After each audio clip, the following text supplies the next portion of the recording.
بازگشت دونالد ترامپ به ریاست جمهوری در سال 2025 تغییرات قابل توجهی توی سیاست‌های داخلی و بین‌المللی آمریکا به همراه داشته. توی این ویدیو قرار جزئیات بیشتری درباره اقدامات و پیامدهای احتمالی اون ببینیم.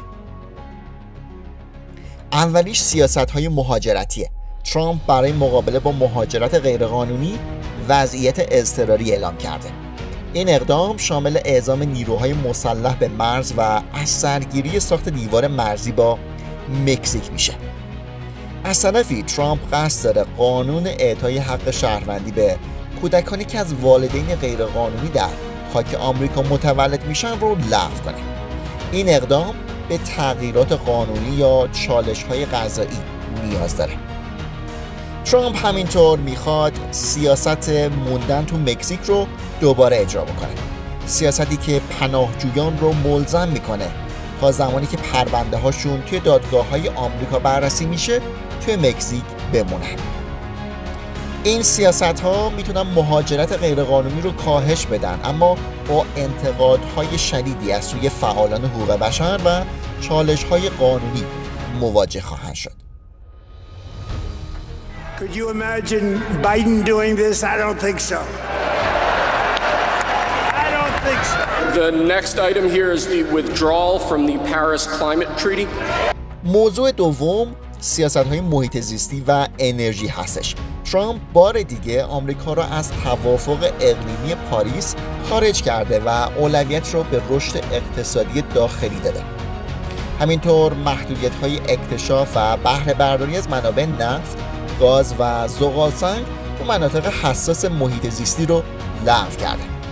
صنایع اکنون تحت محدودیت‌های کمتری فعالیت می‌کنن که این امر میتونه رشد اقتصادی رو تسریع کنه، اما ریسک‌های زیست محیطی رو افزایش میده. سیاست‌های ترامپ به شرکت‌های انرژی سود میرسونه، اما انتقادهای گسترده‌ای به دلیل نادیده گرفتن تغییرات اقلیمی و محیط زیست به دنبال خواهد داشت. As of today, it will henceforth be the official policy of the United States government that there are only two genders, male and female. مورد بعدی سیاست‌های اجتماعی و فرهنگیه.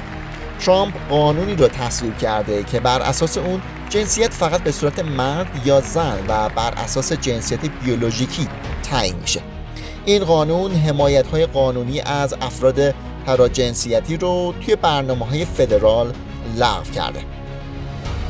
تمامی برنامه‌های مرتبط با تنوع، برابری و شمول در سطح فدرال لغو شدن. دولت جدید تاکید بر استخدام بر اساس شایستگی و معیارهای فردی داره. این سیاست‌ها از سوی حامیان به عنوان بازگشت به ارزش‌های سنتی دیده میشن، اما منتقدان اون رو نقض حقوق اقلیت‌ها و تراجنسیتی‌ها میدونن. موضوع بعدی روابط بین‌الملله.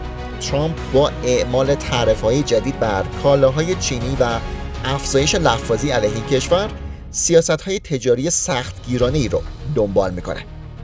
علیرغم تحریم‌هایی که توسط دولت‌های قبلی اعمال شده بود، ترامپ اما خواستار همکاری بیشتر با روسیه شده.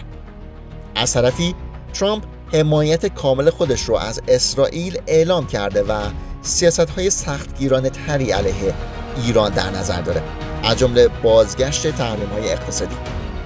این رویکردها میتونن تنش‌های سیاسی و اقتصادی بین آمریکا و سایر کشورها رو تشدید بکنن.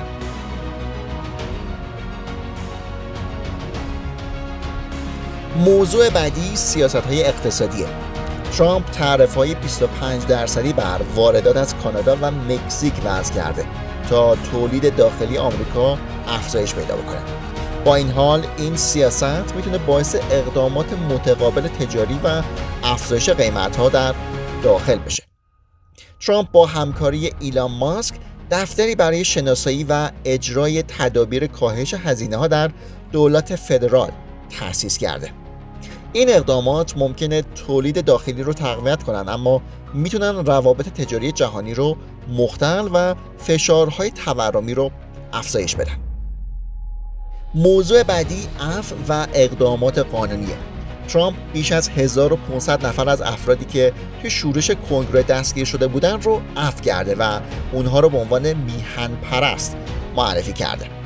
این اقدام پایگاه حامیان ترامپ رو تقویت میکنه، اما توسط منتقدان سیاسی و کارشناسان حقوقی به شدت محکوم شده. از طرفی ترامپ وعده داده که قانون خدمات درمانی مقرون به صرفه یا همون اوباماکر رو لغو و جایگزینی بهتر برای اون ارائه بکنه. جزئیات طرح جایگزین هنوز مشخص نیست. ترامپ پیشنهاد اصلاحاتی برای کاهش هزینه‌های این برنامه‌ها ارائه داده که ممکنه منجر به کاهش خدمات برای برخی گیرندگان بشه. تغییرات در خدمات درمانی با مقاومت شدید دموکرات‌ها و گروه‌های مدافع حقوق مردم مواجه خواهد شد و میتونه میلیون‌ها نفر رو تحت تأثیر قرار بده. ریاست جمهوری ترامپ در سال 2025 بازگشت به سیاست‌های اول آمریکا رو نشون میده، با تمرکز بر کاهش مداخله دولت، ترویج اقتصاد ملی‌گرایانه و تاکید بر سلطه آمریکا در سطح بین‌المللی.